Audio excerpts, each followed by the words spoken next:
when it comes to trust, how can you trust and how do you trust again? Maybe you had a negative experience, or maybe there was trauma or a complex issue. Maybe there was just a disappointment or a discouragement. So how can you trust again? And trust may be for a personal situation, like you trusting others, trusting to approach another relationship. It could be trusting a family member or a work situation. It could be trusting yourself. Hi, this is Fed, and today with this video we're going to see 3 parts. We're going to be focusing on how to reestablish, how to trust, how to redevelop a sense of trust for others, trust for and within ourselves, and we're going to link that with techniques to be more attuned with ourselves. So we'll take the opportunity in the last part of today's video to go quickly through the senses that we have and how to develop a connection within ourselves to be able to better understand the senses of the soul and regain that connection to be able to feel that sense of truthfulness and guidance that come from within. When it comes to trust is something that can be built over time. It can take a lot of time, and it can be sometimes dismantled so easily within a fraction of a second, or sometimes it can take longer. So something that I hear very often from people that are dear to me or clients from all walk of life is, how do I trust again? I've been so broken that I don't think I'm ever going to be able to trust again. Well, first, let's understand a very basic core concept, that is word, the sound, transmute into creation. Every word that you speak within your mind or out loud is going to create and shape your reality.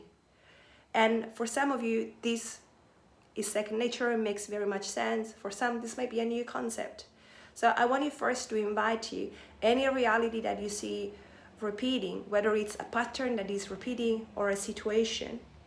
Maybe you have been trying to change and improve your language with yourself and with others lately, but if things are not just changing yet, take the opportunity to look back at how many times you have reinforced or were unaware of a language that was not serving you.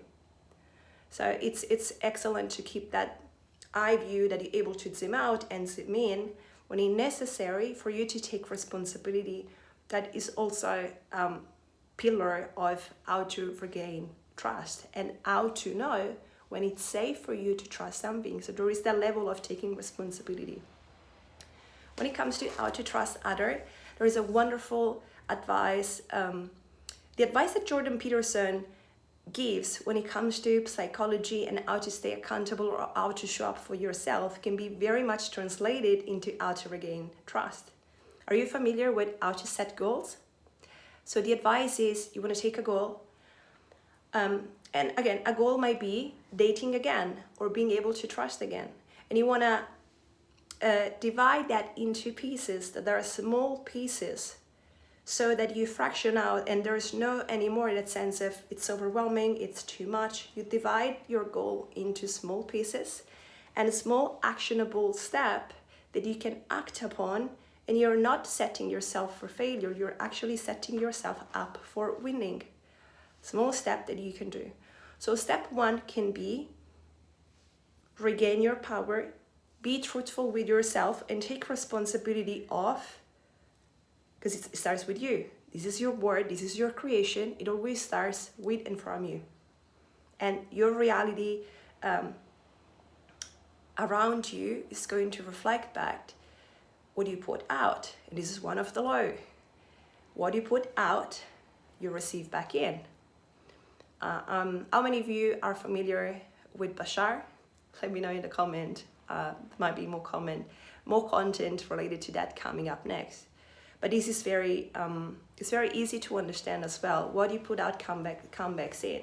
And this is a very harsh lesson. Sometimes my choice of communication is I own very much the fact of sometimes what I say may be too out of the horizon for you just yet. But it's great because it would reset and change how high is the ceiling for you of the concepts that are familiar for you. Whenever we have the opportunity and we can expand or consider what is the perception of our awareness, then maybe we're not ready today, but there's going to be a time later on where if we approach something that is similar to that concept that we heard or we saw or we witnessed from someone else, we have the opportunity not to feel lost, to recognize that and go, yes, okay, I'm familiar, I heard or I saw this somewhere else, and I'm better able now to make sense of this or to progress. And also, you don't feel alone. You know that there are others that are already on that track, on that path. And maybe you can reach out when you're ready to. Take responsibility for what you can do, the words that you take, that you express, how you speak to yourself, how you speak for others. The universe is listening all the time. Your higher self is listening to you all the time.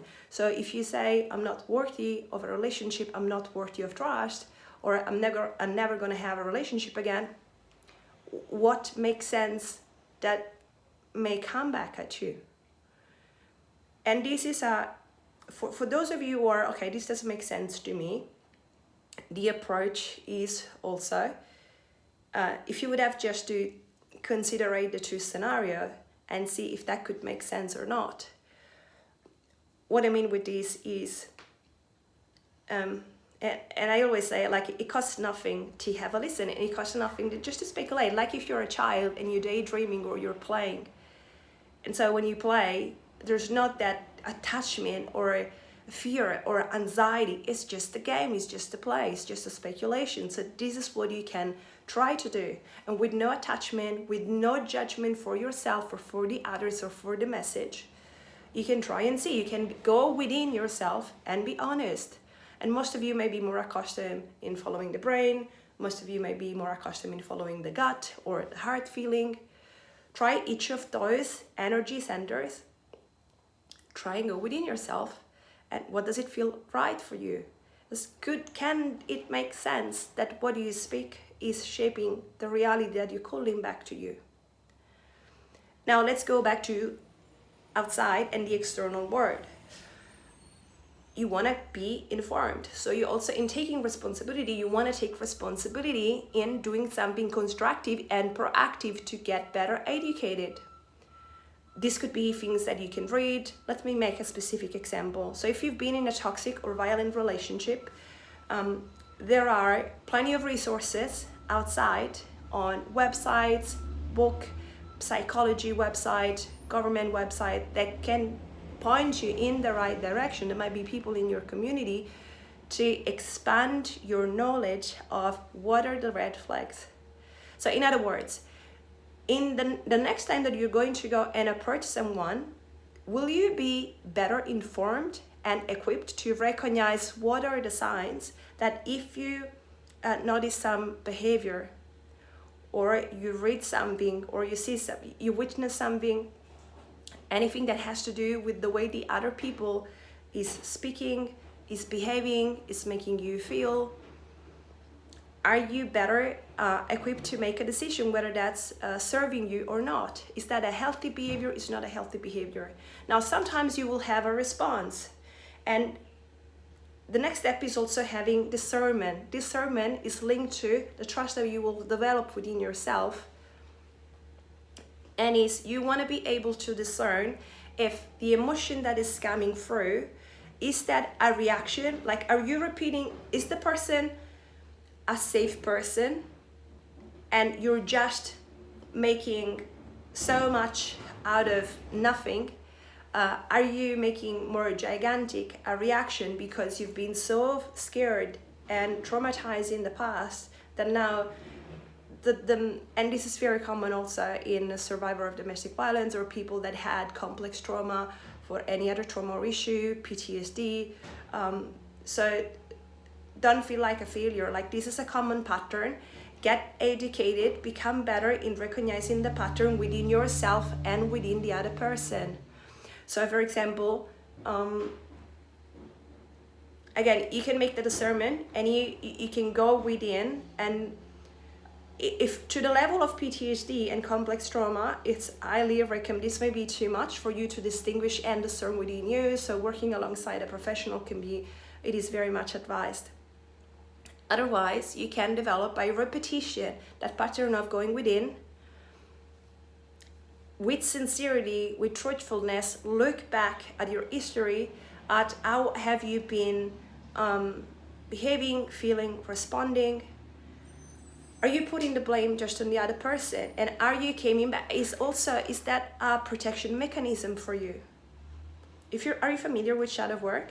So shadow work, I like to use the analogy of like shedding a torch light within yourself. I do this sometimes in meditation, and sometimes things come up intuitively, as in I'm not making a plan, as I'm in the state of connecting with myself, practice breathing. I could imagine going through the energy center, each with their own light, up and down, right and left, back and forth. They have different points of openness. Intuition may come out. And as Bashar suggests, the brain, the mind, is not initiating the thought, is actually the receiving center.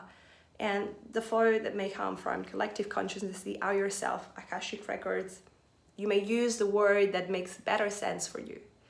But there are, like, even if you're very logic, even if you're used to and make a career and a living out of thinking with your own mind, and that's perfect, you might recall even a time where you had a sense within that something was off or something was not right for you. On the other sense, it may be you may have felt an expansion within yourself, or a sense of joy, of love. Maybe is hugging your child, maybe is for a loved one, maybe it's with a family member, maybe it's with a sport or something that really excites you. Now, this is one example also of how to develop trust with yourself. This is an example of the senses that you have within you that are going to guide you through life to see, yes, green light, no, red light, and you sort of balance in between, and you better learn to understand where that guidance is leading you. When it comes to developing trust, you can so much rely on that as well. So it takes that consistency and showing up.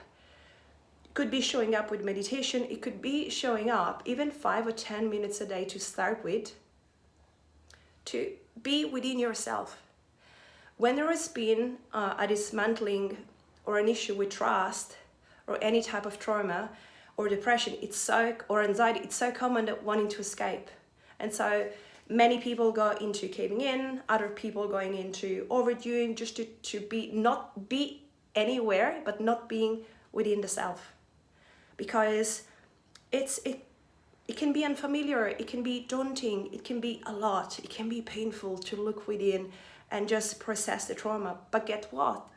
Like, that is a step that is there for you. It's like you can reframe that and see it as a beautiful opportunity to move into your next butterfly stage, to open up and progress and do the next evolution and create the next version of you that is going to be more aware, stronger, and more courageous.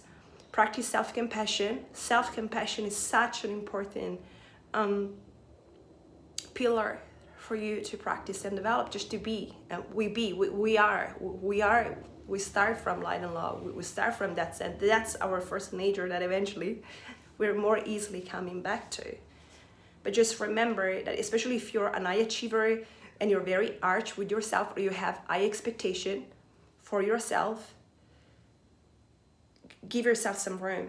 Give yourself some, okay, maybe I've messed up this time, it's gonna get better. Tomorrow you try again. You go right for a couple of days, fall back again, try again. Give yourself time, especially if you went for something very rough. Give yourself self-compassion. Remain truthful to yourself. Practice that being within yourself on a daily basis, a few minutes. Take responsibility. Get educated to be able to recognize what are the patterns in the other person. And the last point, and by the way, these points are applicable both to develop trust with other people and to develop trust within yourself. Take responsibility. And I like to add playfulness. Playfulness, it doesn't mean being disrespectful or just, it just means this is an experience. So you can be, by the way, you might see me laughing or adding jokes every now and then. This is me giving myself permission to be more who I am. When I was a child, I was the type of kid that I remember parents from other families, like the parents of my classmates, were like, did you leave your tongue at home? Or did the cat bite your tongue? I was so like serious, but not in a bad sense necessarily. It was like from the family, but I had very, very high expectation. So if you're relating to this, maybe you can find ways that you can maintain your ambition and your high expectation within yourself. And the fact that you may be taking things seriously speaks to how meaningful you are within and the meaningful impact that you want to create in others, but make sure you also have enjoyment throughout the life. Adding humor or adding that spark of playfulness is not only good for your soul, the laughter is very good for your health, the chemicals that you produce in the body in many ways. It sparks the light within you, communicates light to others. And also, it's such a wonderful tool. Come back to the analogy of when you were a kid playing. You can try and see things with more light. Take the load away, fade the load off. If it's something that feels too overwhelming for you, try to go within yourself and look for a perspective to make that same situation or scenario be more playful, be more helpful, more easy to go through. So how do we blend this with taking responsibility? If you meet someone and you're catching yourself into, okay, but what next? And he has texted me or she has texted me back in this way. This situation is off. I don't know this. So we may end up in a way that is not compatible. Can you see you're jumping multiple steps ahead? So what can you do? Like, can you reverse back and just focus on that first step? And could you take the risk for a phone call maybe? And in that phone call or going out for a walk, can you compromise? Okay, maybe I'm not willing to have a relationship with someone if that person is not healthy, but I can be courageous and I can take ownership and responsibility to maybe go for a half an hour walk with that person. I can do that. And trust yourself also. Let's see the scenario. It could go medium, it could go well, it could go not so good. If it doesn't go good, what's the worst thing that can happen? You have invested 30 minutes, you've learned something, it didn't work, that's okay. You have your own self-worth, and this is another pillar that you really want to work on and to always fall back on and shine from. But it could also go well. So negotiate with yourself, be honest with yourself, but also negotiate with yourself. You don't have to run 100 steps ahead. Stay present in the moment, and whether you want to be clear, when you want to be clear in where you want to go within your direction. So an eye on the future is constructive, is good, but stay in the present. Don't fill in the blank of things that you don't know yet. Give also the other person the opportunity to respond for them. Would you like someone to draw a conclusion on you just by a message that you send? Or are you so much behind a text message? So communication takes time. Don't be afraid to ask questions. Ask questions respectfully, but please communicate with one another. We have this beautiful gift of communication. Trusting yourself. All these advices are applicable to develop trust within yourself. You want to remember what feels truthful being you, what it feels like to be you. We talked about things that can expand your joy.